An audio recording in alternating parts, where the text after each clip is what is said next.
Hello everyone, welcome back to my channel. তো এটা হচ্ছে রথের দিনের ভিডিও। তো সেদিন সকালে আমার ছোট পিসি এসেছিল, তাই সবাই মিলে বসে গল্প করছিলাম।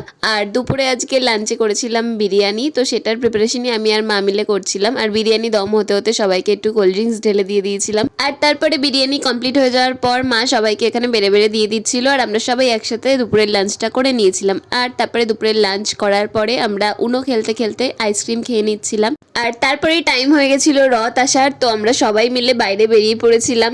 তো রথের সামনে সবাই নাচ করতে করতে যাচ্ছিল। আর এখানে দেখো তিনটে ভ্যানে তিনটে বাচ্চাকে জগন্নাথ, বলরাম ও সুভদ্রা সাজিয়ে নিয়ে যাচ্ছিল। আর তারপরেই ছিল এই সাঁওতালি নাচের গ্রুপটা। এটা কোনোদিনও আমাদের পাড়ায় হয়নি, এবছর আমাদের পাড়ায় ফার্স্ট হয়েছে। নর্মাল নাচ হতো, কিন্তু এই সাঁওতালি নাচটা এবার ফার্স্ট হয়েছে।